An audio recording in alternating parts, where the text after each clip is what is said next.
이 시간은 요한계시록 3장 7절 빌라델비아 교회부터 설명을 시작하도록 하겠습니다. 3장 7절입니다. 읽고 그 다음에 설명하겠습니다. 빌라델비아 교회의 사자에게 편지하기를 거룩하고 진실하사 다윗의 열쇠를 가지시니 곧 열면 닫을 사람이 없고 닫으면 열 사람이 없는 그이가 가라사대.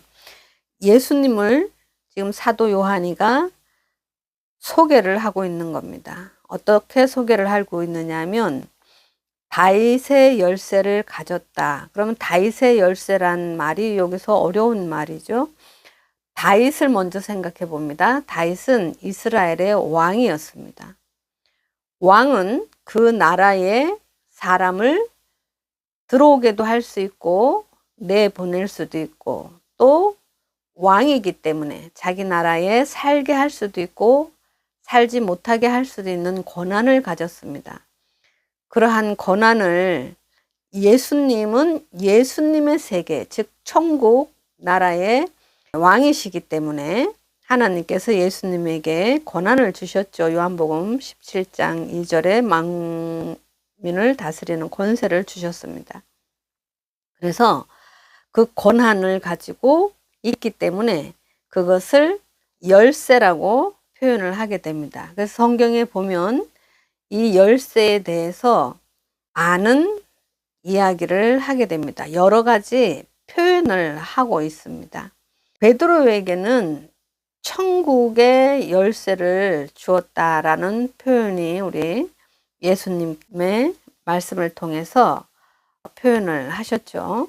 그래서 베드로에게 준 천국 열쇠는 제가 이미 쇼츠에서 다 설명을 드렸는데 예수님의 조직에서 예수님께서 말씀을 담당하시다가 이제 십자가를 지심으로 다시 예수님이 설교를 못하시고 그 자리가 비게 되자 그 자리를 지금의 세계로 말한다면 담임의 권한을 베드로에게 물려준 겁니다. 그러니까 베드로는 예수님의 교회의 2대 담임 목사님이 되시는 거죠. 오늘날로 표현한다면 말입니다.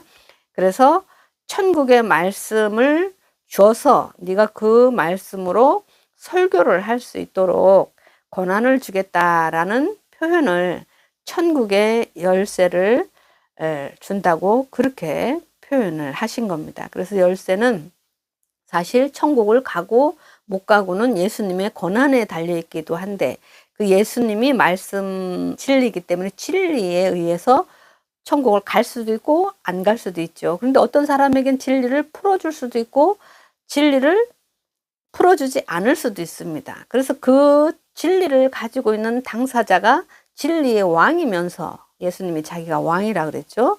그래서 또 그 진리를 열쇠로 비유를 한 거고 다윗의 열쇠라는 단어를 통해서 예수님의 권한과 또 예수님의 진리 그것을 설명하고 있는 것이 3장 7절의 이야기입니다.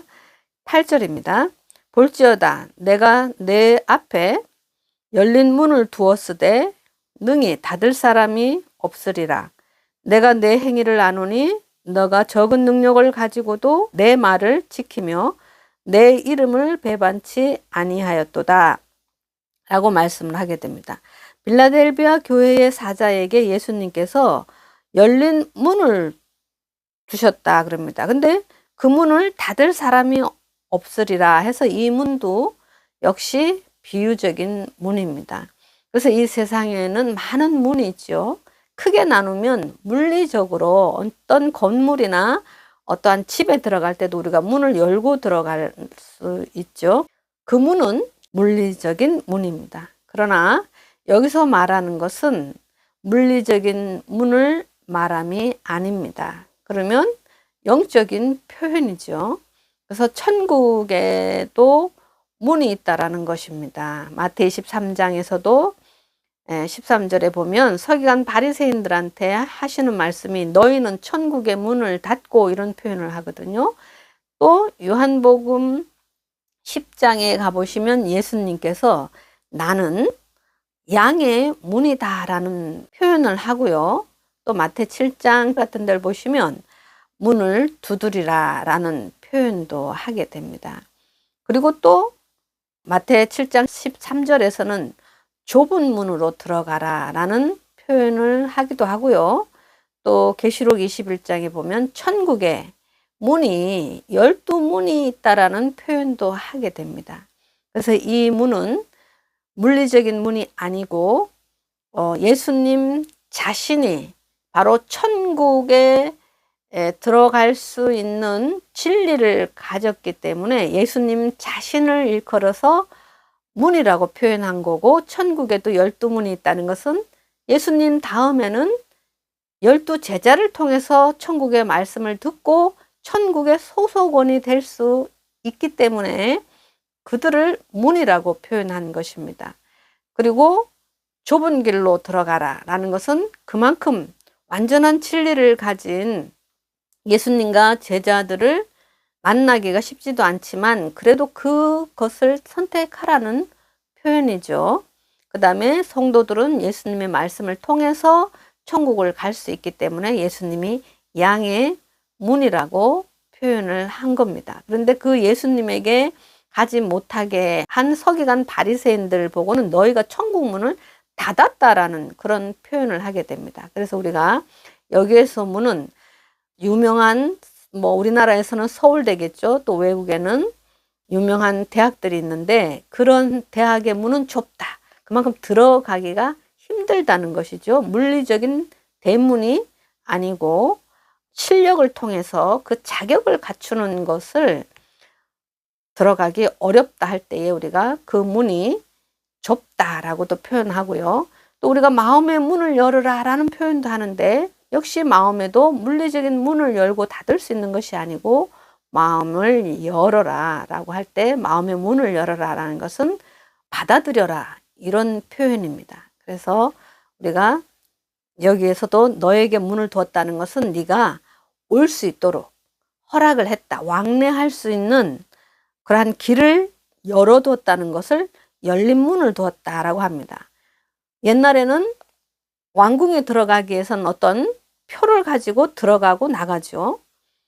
그런 사람들에게 권한을 준 것처럼 오늘날에 예를 들어 청와대에도 들어갈 수 있는 자격을 주었다. 이런 의미입니다. 그래서 열린 문을 두었다라는 것은 오고 가고 할 수 있는, 왕래할 수 있는 길을 열어두었는데 그것을 예수님이 허락하셨기 때문에 사람이 그것을 막거나 그럴 수 없다는 말이죠. 그 다음에 9절에 보면 보라 사단의 해 곧 자칭 유대인이라 하나 그렇지 않고 거짓말하는 자들 중에서 몇을 내게 주어 저희로 와서 내 발 앞에 절하게 하고 내가 너를 사랑하는 줄을 알게 하리라. 이거는 몇 사람을 너 앞에 두었다 절하게 했다라는 것은 그 앞에 와서 굴복하게 했다는 말이죠. 그러니까 이 사람을 높이고 그 사람이 와서 설교를 듣는다. 네가 가르칠 권한을 너에게 주겠다. 권한을 준다 그러면 상대는 가르침을 받아야 하는 입장이니까요. 낮은 자의 입장이죠. 그걸 표현하기 위해서 절하게 한다라고 그렇게 표현을 하셨습니다. 그 다음에 3장 10절입니다.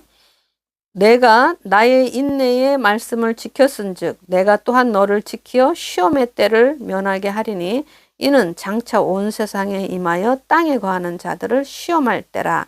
그래서 이것은 자칭 유대인이라고 하는 자들이 사단이죠. 예수님도 초림 때에 마귀에게 40일 동안 시험을 받았지만 이겼지 않습니까? 그런 것처럼 오늘날에도 이 7교회에 사단의 조직이 들어오기 때문에 그때에 그걸 온 세상이라고 하는 겁니다. 그 온 세상이라 그래서 또 물리적으로 지구를 생각하지 마시고 지금 이 하나님의 세상을 말합니다. 하나님의 세계에 마귀가 들어와서 그들을 말 그대로 미혹을 하고 그럴 때에 그 시험을 면하게 해주겠다라는 말이죠. 또 다음입니다. 11절 내가 속히 이 말이니 너가 가진 것을 굳게 잡아 아무나 내 면류관을 빼앗지 못하게 하라 라는 말씀을 하시게 됩니다. 그러니까 너가 가져 있다라는 것은 면류관을 이 사람은 이미 가지고 있습니다. 그래서 그 어떤 직분을 말합니다. 면류관이라는 건 머리에 쓰죠. 옛날에 임금이라는 것을 상징하기 위해서 왕관을 썼지 않습니까? 그래서 또 면류관이라는 것은 직분을 말합니다. 그래서 그 면류관을 준다는 것은 빼앗지 못하게 하라는 것은 그 직분, 지금 7 사자 빌라델비아 교회의 사자죠. 그러니까 사자의 직분을 다른 사람이 빼앗지 못하게 하라는 말입니다.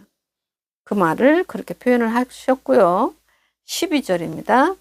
이기는 자는 내 하나님 성전의 기둥이 되게 하리니 그가 결코 다시 나가지 아니하리라.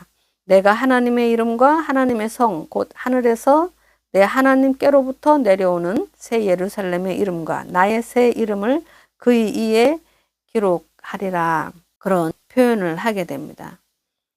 그래서 기둥은 어떻습니까? 어떤 건물에 있어서 중요한 부분이죠. 그래서 이거는 성전의 중책을 맡게 해주겠다라는 말입니다. 또 이기게 되면 하나님께로부터 내려온다. 무엇이요? 새 예루살렘이, 이것은 계시록 21장에 보면 새 예루살렘이 내려오죠. 그 이름과 나의 새 이름, 나는 예수님이고 예수님이 또 새 이름을 가지시게 되는데 그의 이에 기록하리라, 이런 표현을 하게 됩니다. 그래서 예수님은 구약 여호와 하나님의 새 이름이었음을 제가 설명을 드렸듯이, 또 예수님이 이 사람에게 어떤 새 이름을 준다는 것은 이 사람의 이름 자체, 예수님과 하나 되게 되면 이 사람의 이름이 곧 예수님의 새 이름이 되겠습니다. 그렇게 해주겠다. 그것은 이겨야 한다라는 조건부 말씀입니다. 자, 이번에는 14절로 넘어갑니다. 14절부터 22절까지는 라오디게아 교회의 사자에게 편지하는 내용입니다. 읽겠습니다. 라오디게아 교회의 사자에게 편지하기를, 아멘이시오, 충성되고 참된 증인이시오, 하나님의 창조의 근본이신 이가 가라사대. 이것은 예수님을 역시 소개한 내용이고요. 계시록 1장 5절에 보면 예수님을 충성된 증인이라 그러죠. 초림 때에 예수님이 하나님을 증거하셨기 때문에 요한복음 3장 31절에서 33절도 보면 예수님이 증거를 하셨죠. 하나님을요. 그 다음에 여기 보면 하나님의 창조의 근본이시다라는, 하나님이 사람을 창조하시지 않습니까? 근데 그 창조의 근본이라는 것은 예수님이 처음이고 시작이고 맏아들이라는 말입니다.